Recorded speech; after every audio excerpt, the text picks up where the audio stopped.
42% రిజర్వేషన్లు వెంటనే బీసీ సమాజంపై రాష్ట్ర ప్రభుత్వం వైఖరి.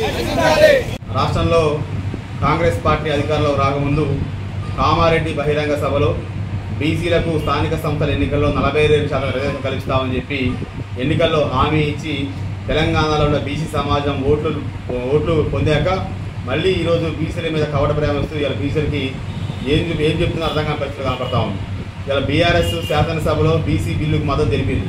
ఇలా మేము అడుగుతా ఉన్నాం, కాంగ్రెస్ పార్టీ మంత్రులే ఒకసారి రాజ్యాంగబద్ధంగా అమలు చేస్తాం బీసీ 42% అంటారు, ఒకసారి పార్టీ పరంగా అమలు చేస్తూ ఉంటారు, ఒకసారి జీవో ద్వారా అమలు చేస్తూ ఉంటారు, ఒకసారి ఆర్డినెన్స్ ద్వారా అమలు చేస్తూ ఉంటారు. కానీ ఎటు కాకుండా ఎటువంటి ఇబ్బంది లేకుండా జీవో నెంబర్ 9ని దొడ్డిదారున పట్టుకొచ్చి ఇలా కాంగ్రెస్ ప్రభుత్వం ఎన్నికల నోటిఫికేషన్ ఇస్తే ఇది ఎన్నికల నోటిఫికేషన్ కరెక్ట్ కాదని కాంగ్రెస్ పార్టీకి చెందిన కొంతమంది నాయకులు హైకోర్టుకు పోతే ఇలా హైకోర్టు రాజ్యాంగబద్ధంగా లేదు, ఈ ప్రక్రియ రాజ్యాంగబద్ధంగా జరగలేదు, ఎన్నికలు ఆపు చేయండి అన్నది.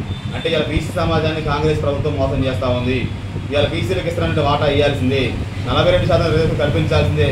ఈ రోజుకైనా రేపటికైనా ఇంకో సంవత్సరానికైనా స్థానిక సంస్థ ఎన్నికలు జరగాలంటే 42% రిజర్వేషన్లు బీసీలకు కల్పించినాకనే ఈ ప్రభుత్వం ఎన్నికలకు పోవాలి.